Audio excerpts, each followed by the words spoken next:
Relationships, in terms of how people imagine them, results from how they're influenced.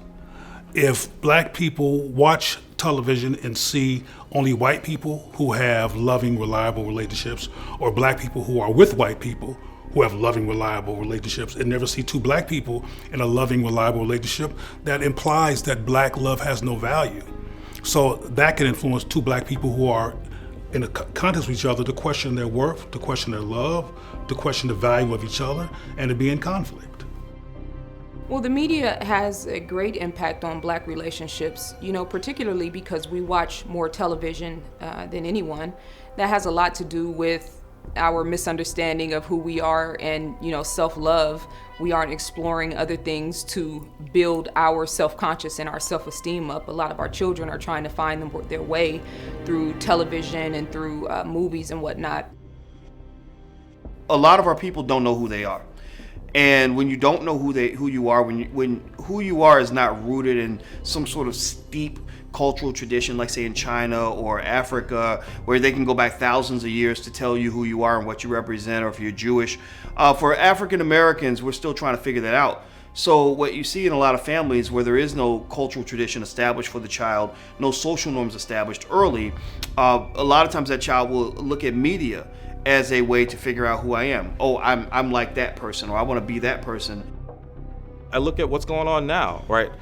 It could be your guilty pleasure, it could be what you like to do, but when we think about Real Housewives, when we think about, Love and Hip Hop, I'm not trying to say you shouldn't watch that, because that's some people say, that's my show, I gotta see what's going on, I gotta see the latest thing that's happening. But there's some people who believe everything that happens in those shows are real.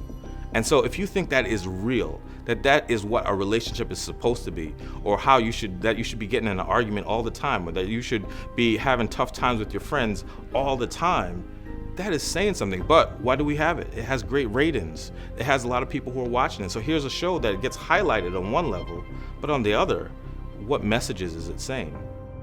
And so what happens is black people are more influenced by media than almost anybody else. When Nielsen does studies, one of the things they concluded when they're trying to sell stuff to black people is they've literally written documentation to other corporations to say black people are more influenced by media than other people. They watch more television than other people do. Celebrity endorsements mean more to black people than they do for other people. And a lot of it's because we shape a lot of our identity from what we're seeing on TV. And what's really dangerous about that is that we're also fed the worst kind of TV that there is. There's almost nothing that you can really find in most of the shows that are presented to black people where if you copy the habits and the actions of the characters on the set, there's almost nothing that you're presented that will lead you to a healthy, happy lifestyle, a good, happy ending. Promiscuity doesn't lead to a happy ending. Wasting all your money doesn't lead to a happy ending. Violence doesn't lead to a happy ending. Walking away from education doesn't lead to a happy ending. So what we have to kind of understand is that media is part of our poison, and we consume it to the point where we crave it and demand it.